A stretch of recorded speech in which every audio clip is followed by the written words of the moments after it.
Bismillahirrahmanirrahim.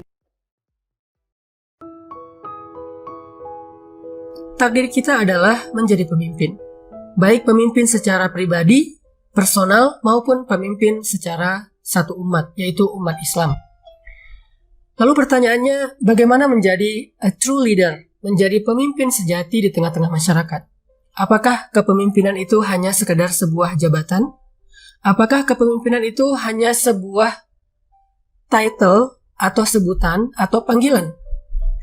Atau ada pemaknaan lain tentang menjadi pemimpin sejati? Kalau kita belajar kepada hadis-hadis Nabi, ketika Nabi menyebutkan tentang makna pemimpin, Nabi mengistilahkan dengan banyak istilah. Menurut saya, salah satu hadis yang menjelaskan tentang konsep kepemimpinan yang paling luar biasa itu adalah hadis tentang rohilah. Kata Nabi, "An-nasu ka'ibili mi'ah." Manusia seperti 100 ekor onta. La takadu tajidu fiha rohilatan. Hampir-hampir engkau tidak mendapati dari 100 ekor onta itu satu pun yang menjadi rohilah. Pertanyaannya, apa itu rohilah? Rohilah itu adalah pemimpinnya onta. Kenapa pemimpin onta disebut rohilah? Kenapa tidak disebut jamal? Karena jamal artinya onta. Kenapa tidak disebut ibil? Karena ibil juga bermakna onta. Kenapa tidak disebut nakoh? Nakoh juga artinya onta. Kenapa rohilah? Karena dalam makna hadis tersebut, pemimpin onta itu bukan sekedar jenisnya dia adalah onta tertentu. Tidak. Tetapi pemimpin onta itu dilihat dari sisi perannya di tengah-tengah kawanan onta yang lain. Dia adalah rohilah karena dia yang paling banyak mengangkut beban.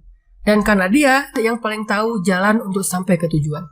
Jadi dua. Satu, dialah yang paling banyak mengangkut beban, dan yang kedua, dialah yang paling tahu jalan sampai ke tujuan. Sehingga dari hadis ini kita bisa belajar tentang menjadi a true leader di tengah-tengah masyarakat, menjadi pemimpin sejati di tengah-tengah masyarakat. Gimana menjadi khalifah atau pemimpin sejati di tengah-tengah masyarakat? Jadilah dua, pengangkut beban dan yang menunjukkan jalan sampai ke tujuan, visioner. Sehingga untuk menjadi pemimpin di tengah-tengah masyarakat nggak harus terpaku, harus dapat satu jabatan. Jabatan itu amanah, bukan kepemimpinan saja. Ada orang yang baru merasa dirinya menjadi pemimpin ketika dia mendapatkan jabatan dalam sebuah struktur organisasi. Lalu dia menjadi kecewa kalau jabatan itu ditanggalkan darinya, diambil darinya. Ini bukan pemaknaan kepemimpinan yang sejati dalam Islam.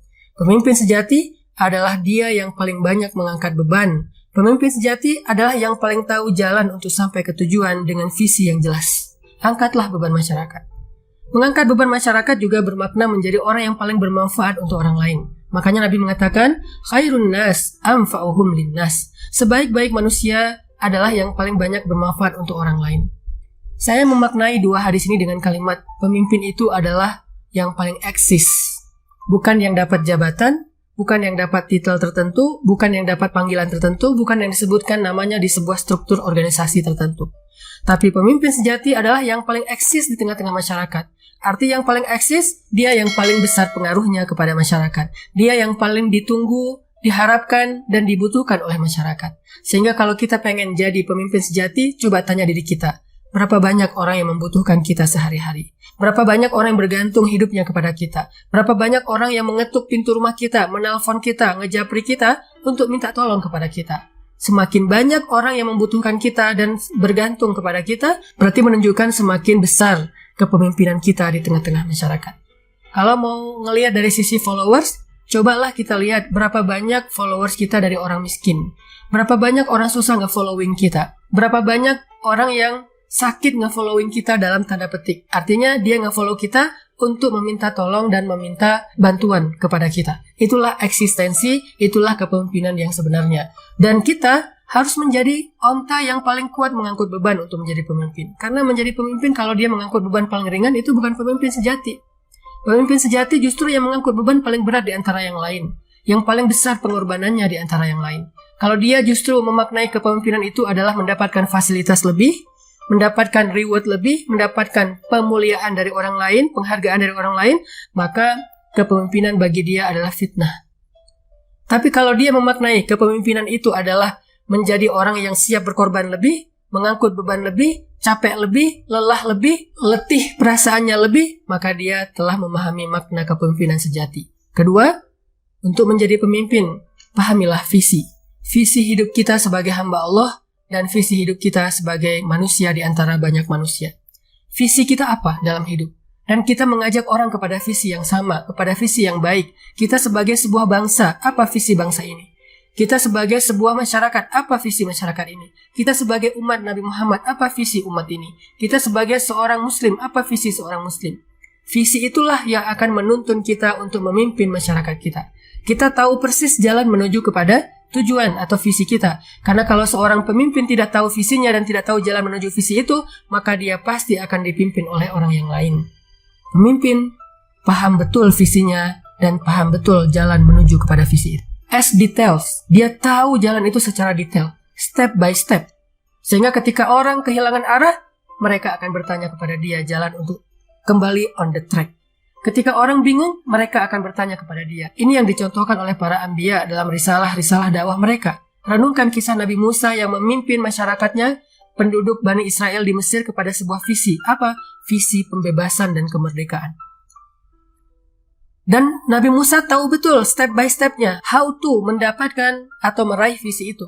Sehingga ketika Bani Israel bingung, galau dengan ujian-ujian yang mereka alami dari Firaun dan bala tentaranya, mereka datang kepada Musa. Ya Musa, mereka bertanya. Lalu Musa bisa menjawab dengan jelas seperti apa harusnya mereka menjalani proses untuk sampai kepada visi itu. Inilah pemimpin. Dan Nabi Muhammad SAW sendiri sebagai teladan semua umat manusia, terutama kita sebagai umat Nabi Muhammad, juga mengajarkan kepada kita seperti apa beliau menanamkan visi ke dalam benak para sahabat. Di antaranya ketika di Mekah, saat kaum muslimin sedang tertindas dalam kondisi disiksa, Bilal juga dalam keadaan disiksa, Nabi SAW menyampaikan dua visi kepada mereka. Satu visi akhirat, kedua visi dunia. Visi akhiratnya kata Nabi, sabron ya ala Yasir, fa inna maw'idakumul jannah. Bersabarlah wahai keluarga Yasir, yaitu Yasir, Sumayyah dan Ammar. Sabron ya ala Yasir, bersabarlah wahai keluarga Yasir, fa inna maw'idakumul jannah. Sungguh janji Allah untuk kalian adalah surga. Itu visi akhirat. Adapun visi dunia, Nabi mengatakan kepada para sahabat, bersabarlah, kelak Allah Subhanahu wa taala akan memberikan kepada kalian kunci gerbang Yaman, kemudian istana putih Persia di Madain, dan istana merahnya Romawi di Konstantinopel atau Istanbul sekarang. Ini janji Nabi, visi Nabi yang ditanamkan ke dalam benak-benaknya para sahabat. Sehingga dari awal dakwah di Mekah, para sahabat udah tahu mereka lagi menuju ke mana. Mereka secara spiritual menuju kepada Allah dan secara sosial sedang menuju kepada pembebasan manusia dari perbudakan dan kezaliman di muka bumi. Persia, Romawi, Yaman, dan seterusnya. Inilah visi. Sampai ketika Nabi dalam peristiwa Khandak sedang menggali parit Khandak, kemudian Salman Al-Farisi merasa tidak mampu menghancurkan satu batu yang besar, maka Nabi membantu Salman dengan memecahkan batu itu dengan 3 pukulan. Dari setiap pukulan itu keluarlah cahaya yang benderang. Dan setiap cahaya itu Nabi melihat kemenangan-kemenangan di masa depan. Cahaya pertama Nabi melihat istana merah di Istanbul. Cahaya yang kedua Nabi melihat istana putih di Madain, Irak atau sekarang Iran. Dan yang ketiga Nabi melihat cahaya dengan gerbang Yaman yang terbuka untuk kaum muslimin. Saat itulah Nabi mengatakan, berbahagialah kalian, bersabarlah kalian atas ujian Allah hari ini. Karena Allah menjanjikan untuk kalian 3 kemenangan besar di muka bumi. Itulah visi. Dan Nabi tahu persis jalan menuju ke visi tersebut. Lalu diajarkan kepada para sahabat seperti apa mereka harus melalui proses-proses sampai kepada tujuan tersebut. Lalu visi ini diwariskan kepada Abu Bakar As-Siddiq sebagai khalifah kaum muslimin pertama. Lalu diwariskan lagi kepada Umar bin Khattab, Utsman bin Affan, Ali bin Abi Thalib, sampai kepada Muhammad Al-Fatih. Itulah visi. Dan yang ketiga, menjadi seorang pemimpin adalah menjadi orang yang paling banyak menebar kebaikan, paling peduli, paling empati, paling banyak menolong orang lain sampai semua orang bergantung dan berharap kepada dia. Jadilah orang yang dibutuhkan, jadilah orang yang dicari karena kebaikannya, jadilah orang yang dicari karena kedermawanannya dan kemuliaan hatinya. Maka saat itulah adik-adik sekalian sudah menjadi a true leader di tengah-tengah masyarakat. Tetapi di balik semua itu, walaupun kita menjadi pemimpin, jadilah seorang pembelajar. Karena titel santri itu bukanlah titel ketika kita hanya berada di sekolah kita.